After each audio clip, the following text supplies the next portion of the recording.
আসসালামু আলাইকুম। সম্মানিত দর্শক। আশা করি আপনারা সবাই ভালো আছেন। রাজনীতির মাঠ এখন এতটাই উত্তপ্ত যে প্রতি মুহূর্তে খবর পাল্টাচ্ছে। বিশেষ করে বাংলাদেশ এবং ভারতের সম্পর্ক আর সেই সাথে ভারতে অবস্থানরত আওয়ামী লীগ। লীগের নেতাদের নিয়ে নানা রকম গুঞ্জন নালাপালা মেলছে। গত কয়েকদিন ধরে আমি লক্ষ্য করছিলাম সামাজিক যোগাযোগ মাধ্যমে, চায়ের আড্ডায়, সব জায়গায় একটাই আলোচনা। একদিকে ওবায়দুল কাদেরের শারীরিক অবস্থা নিয়ে ধোঁয়াশা, অন্যদিকে ভারত সরকারের কড়া বার্তা। সব মিলিয়ে এক অদ্ভুত পরিস্থিতির মধ্য দিয়ে বর্তমান সময়ে আমাদের রাজনীতি যাচ্ছে। আজ আমি চেষ্টা করব আবেগের বশবর্তী না হয়ে প্রাপ্ত তথ্যের ভিত্তিতে পুরো ঘটনা প্রবাহ আপনাদের সামনে তুলে ধরতে। শুরুতেই আসি ওবায়দুল কাদেরের প্রসঙ্গ নিয়ে। গত কয়েকদিন ধরে ফেসবুক খুললেই দেখবেন নানা রকম খবর ভাসছে এই বিষয়টি নিয়ে। কেউ বলছেন আওয়ামী লীগের সাধারণ সম্পাদক ওবায়দুল কাদেরের অবস্থা সংকটাপন্ন, কেউ বা আরো এক ধাপ এগিয়ে তার মৃত্যুর গুজবও ছড়িয়ে দিচ্ছেন। আসলে সত্যি কি? এই প্রশ্নের উত্তর খুঁজতে আমাদের তাকাতে হবে কলকাতার দিকে। ভারতের সিনিয়র সাংবাদিক এবং দ্য ওয়াল পত্রিকার নির্বাহী সম্পাদক কমল সরকার সম্প্রতি বিষয়টি পরিষ্কার করেছেন। ওনার দেয়া তথ্য মতে ওবায়দুল কাদেরের অবস্থা মোটেই সংকটাপন্ন নয়। আসলে কলকাতার আবহাওয়ার সাথে ঢাকার আবহাওয়ার বেশ মিল রয়েছে, বিশেষ করে দূষণ আর শীতের ক্ষেত্রে। এই ঠান্ডার কারণেই ওবায়দুল কাদেরের কিছুটা শ্বাসকষ্ট হয়েছিল। চিকিৎসকরা তাকে কিছুদিন হাসপাতালে রেখে পর্যবেক্ষণ করেছেন, এমনকি তাকে অক্সিজেন সাপোর্টও দেয়া হয়েছে। তবে সুখবর হলো তিনি এখন অনেকটাই সুস্থ এবং হাসপাতাল থেকে ছাড়া পেয়ে বর্তমানে কলকাতার তার বাসভবনে ফিরে গেছেন। সুতরাং যারা ভেন্টিলেশন বা মৃত্যুর খবর ছড়াচ্ছেন তাদের তথ্যে বড় ধরনের ভুল রয়েছে। এখন প্রশ্ন হলো শারীরিক অসুস্থতার বাইরে রাজনৈতিকভাবে তারা সেখানে কি করছে। এটা কিন্তু বেশ ইন্টারেস্টিং একটা বিষয়।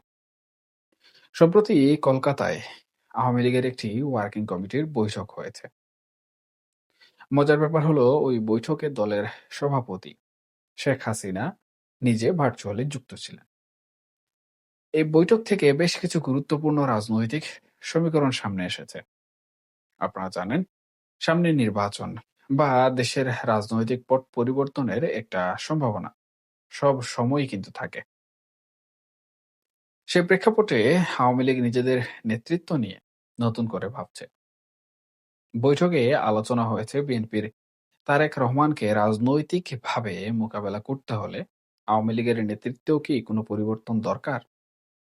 তারেক রহমানের সমসাময়িক কাউকে কি সামনে আনা উচিত? এখানে সজীব ওয়াজেদ জয় বা সায়মা ওয়াজেদ পুতুলের নাম আলোচনার টেবিলে থাকলেও চূড়ান্ত কোনো সিদ্ধান্ত এখন পর্যন্ত আসেনি। তবে দলের ভেতরে যে নেতৃত্ব নিয়ে একটা অস্থিরতা বা নতুন চিন্তাভাবনা কাজ করছে, এই বৈঠক তার বড় প্রমাণ। এর চেয়েও বড় যে কৌশলটি নিয়ে আলোচনা হয়েছে তা হলো নো ভোট ক্যাম্পেইন। যেহেতু বর্তমান পরিস্থিতিতে আওয়ামী লীগ নির্বাচনে সরাসরি অংশ নিতে পারছে না, তাই শেখ হাসিনা দলের নেতাকর্মীদের নির্দেশ দিয়েছেন, যেখানে নৌকা নেই সেখানে ভোট কেন্দ্রে যাওয়ারই কোনো দরকার নেই। বিষয়টা কিন্তু বেশ পরিষ্কার। তারা চাইছেন ভোটার উপস্থিতি কমিয়ে নির্বাচনকে প্রশ্নবিদ্ধ করতে। যদি খুব কম মানুষ ভোট দেয় তাহলে আন্তর্জাতিক মহলে বা দেশের মানুষের কাছে এই নির্বাচনের গ্রহণযোগ্যতা নিয়ে ব্যাপক প্রশ্ন উঠবে। তারা সম্ভবত ধরে নিয়েছেন এই নির্বাচনে তাদের জেতার সুযোগ নেই। তাই নির্বাচন প্রক্রিয়াটিকেই বিতর্কিত করা তাদের বর্তমান একমাত্র কৌশল। এবার একটু দৃষ্টি ফেরাই ভারত সরকারের অবস্থানের দিকে। ভারত কি আদৌ চুপ করে আছে? একদমই না, বরং তাদের পররাষ্ট্র মন্ত্রণালয়ের সাম্প্রতিক বক্তব্যগুলো বেশ আক্রমণাত্মক মনে হচ্ছে। ভারতের পররাষ্ট্র মন্ত্রণালয়ের মুখপাত্র রণধীর জাসওয়াল যে ভাষায় কথা বলেছেন তা কূটনৈতিক শিষ্টাচারের মধ্যে থাকলেও বেশ কড়া। ভারত বারবারই বাংলাদেশের সংখ্যালঘু নির্যাতনের বিষয়টি সামনে নিয়ে আসছে। আমাদের বর্তমান সরকার বা অনেকেই বলছেন এগুলো আসলে সাম্প্রদায়িক হামলা নয়, বরং রাজনৈতিক প্রতিহিংসা। কিন্তু ভারত এই যুক্তি মানতে নারাজ। রণদীপ জারসওয়াল স্পষ্ট বলেছেন, বাংলাদেশ সরকার বিষয়টিকে রাজনৈতিক বা ব্যক্তিগত কারণ বলে এড়িয়ে যাওয়ার চেষ্টা করছে, যাকে ভারত অবহেলার প্রবণতা হিসাবে দেখছে। এখানে তাদের মতে এই অবহেলার কারণেই অপরাধীরা সাহস পাচ্ছে। অর্থাৎ ভারত এই ইস্যুটিকে জিইয়ে রাখতে চায় এবং আন্তর্জাতিক ভাবেও হয়তো বিষয়টি নিয়ে তারা কথা বলবে। পরিস্থিতি আরো জটিল হয়েছে যখন এর মধ্যে পাকিস্তান প্রসঙ্গটি ঢুকে পড়েছে। আপনারা হয়তো শুনেছেন, বাংলাদেশ বিমান বাহিনী পাকিস্তান থেকে যুদ্ধ বিমান কেনার একটি প্রস্তাবনা বা আগ্রহ দেখিয়েছে। এই খবরটি ভারতের মধ্যে বড় দুশ্চিন্তার কারণ। রণধীর জাসওয়াল জানিয়েছেন, জাতীয় নিরাপত্তার উপর প্রভাব ফেলে এমন সব পরিস্থিতির উপর ভারত গভীর নজর রাখছে। দক্ষিণ এশিয়ার ভূ-রাজনীতিতে ভারত ও পাকিস্তান চিরশত্রু।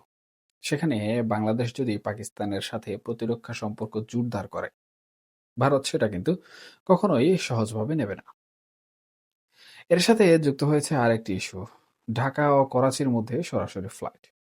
আগামী ২৯ জানুয়ারি থেকে এই ফ্লাইট চালু হওয়ার কথা।